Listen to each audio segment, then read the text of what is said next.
जय हिंद दोस्तों, मैं आपका राजेश पटेल एक सर्विसमैन न्यूज चैनल 22 अक्टूबर 2025 में आप सभी का हार्दिक स्वागत करता हूं। पहले खबर बताऊंगा हेडिंग, इसके बाद विस्तार से। ओपीएस जंतर मंतर आंदोलन में 1 करोड़ केंद्रीय कर्मियों का ऐलान और केएसएमबी ने पूर्व सैनिकों और फैमिली की कट ऑफ डेट जारी की। 8 CPC में 3 गुना बेसिक बढ़ोतरी, FF 2.86 से कम नहीं। आदेश कम्पटीशन रिकवरी 11 साल तक, HSC हाईकोर्ट ने कहा। केंद्र और राज्य सरकार से फुल पेंशन बहाली का नोटिस। सैनिकों और सीएपीएफ सैनिकों को टोल टैक्स सभी व्हीकलों में हुए माफ।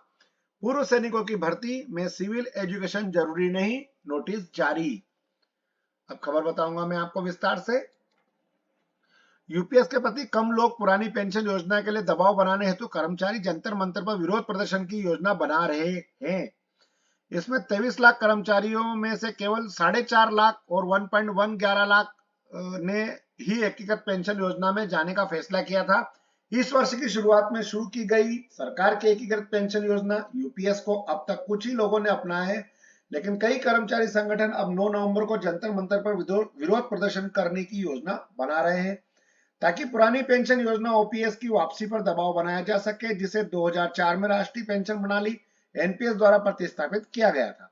अखिल भारतीय एनपीएस कर्मचारी महासंघ अन्य संघों के साथ मिलकर ओपीएस की बहाली की मांग को लेकर जंतर मंतर पर विरोध प्रदर्शन करने वाले हैं। इसके अध्यक्ष मनजीत सिंह पटेल ने बताया, उन्होंने बताया कि महासंघ ने दिल्ली पुलिस को पत्र लिखकर इसकी योजना दे दी थी। सरकारी सूत्रों के अनुसार 30 सितंबर तक एनपीएस के अंतर्गत आने वाली 23.93 लाख कर्मचारियों में से केवल 4.5 लाख ने ही यूपीएस का स्विच करने का निर्णय लिया था।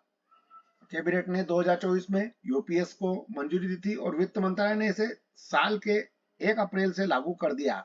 शुरुआत में एनपीएस के तहत कर्मचारियों के पास यूपीएस चुनने के लिए 30 जून तक का समय था, लेकिन इसे अपनाने की धीमी गति के कारण समय सीमा 2 बार बढ़ाई गई, पहले 30 सितंबर और अब 30 नवंबर तक कर दिया गया है। तो देखिए, उसमें कुछ कमी पेशी है, इसीलिए जो है कर्मचारी लोग इसमें जाना नहीं चाह रहे हैं। तो इसी का विरोध प्रदर्शन करने के लिए जो जंतर मंतर पर इकट्ठा होंगे वो अभी case cut off date of the river online application for KSB website www.ksmb government की तरफ से है ये। इसमें पेनरी इनिशियली 1 अप्रैल 2025 से 31 अप्रैल 2025 के बीच और रिन्यूअल पेनरी के बारे में एलिजिबिलिटी 2023-24 है, जो कि 30 नवंबर 2025 तक लास्ट है। मैरिज डेट ऑफ मैरिज का दे रखा है इसके अंदर, और ऐसे करके पूरा आप पढ़ सकते हैं। इसके अंदर काफी एजुकेशन है, मेडिकल है, 100% डिसेबिलिटी का है, रिन्यूअल का है, चाइल्ड का है, ऑर्फेन का है, date of death of last alive parent का है। तो आप इसको पूरी और जानकारी ले सकते हैं, इसको पढ़ सकते हैं।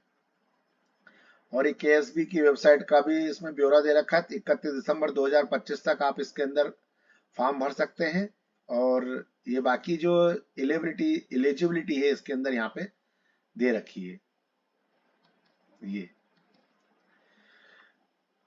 ये आप इसको पूरा देख के अपना जो फॉर्म चिल्ड्रन अलाउंस का भर सकते हैं। वेबसाइट खुली हुई है, इसके अंदर अभी 2024-25 का भी भर सकते हैं आप, और 2025-26 का भी भर सकते हैं। दोनों के लिए इसमें दे रखा है रिकमेंडेड अप्रूवल कर रखा है। देखिए, इन्होंने बताया 8/10/2025 का पेंडिंग था, जो कि 10/4/2025 का एजुकेशन का रिकमेंडेड और अप्रूव हो चुका था, और 23-22 का नहीं दिया हुआ है।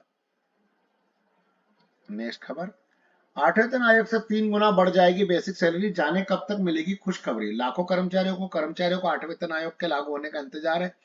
ऐसे में उन्होंने ये जानना जरूरी है कि किस हिसाब से उनकी सैलरी बढ़ेगी। 8वें वेतन आयोग के लिए बेसब्री से इंतजार करते हुए इस लेकर नोटिफिकेशन जारी कर दी गई। इससे पहले कि लोगों को यह जानने में सबसे ज्यादा दिलचस्पी है कि आखिर उनकी सैलरी कितनी बढ़ेगी वाली, इसके लेकर कई तरह के कयास लगाए जा रहे हैं, जिसमें कुछ फैक्टर्स भी शामिल बताए जा रहे हैं, जिसमें 2.86 तक का फिटमेंट फैक्टर लागू हो सकता है। अगर ऐसा होता है तो बेसिक सैलरी में काफी ज्यादा इजाफा होने की उम्मीद है। आइए जानते हैं कि फिटमेंट फैक्टर क्या है और कैसे बेसिक सैलरी में 3 गुना बढ़ सकता है।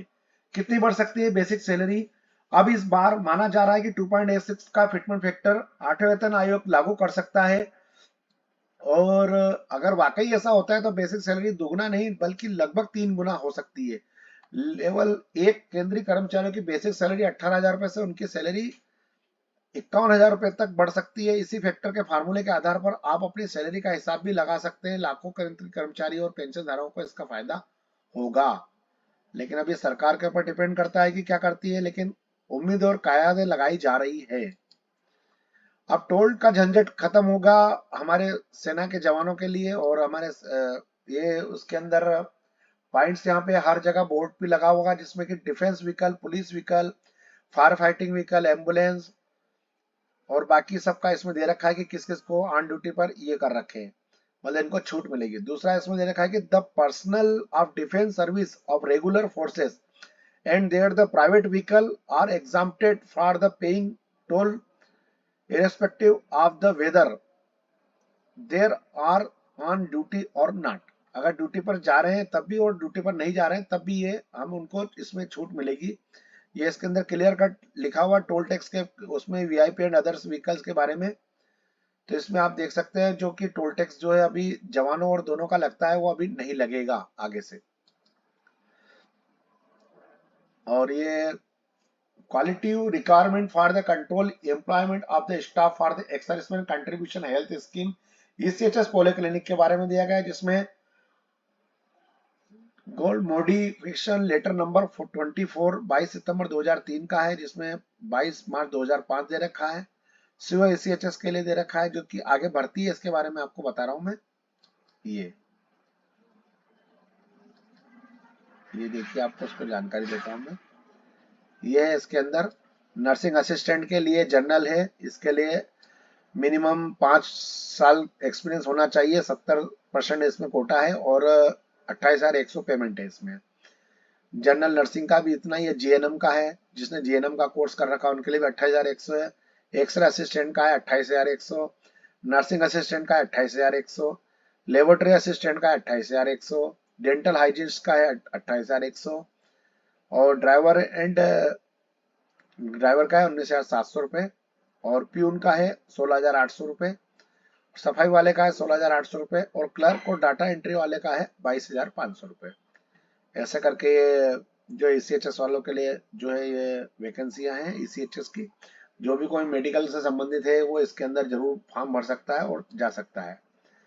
नेक्स्ट खबर, सुप्रीम कोर्ट ने केंद्र और राज्य से सेवानिवृत्त न्यायिक अधिकारियों की पूर्ण पेंशन बहाल करने को कहा है।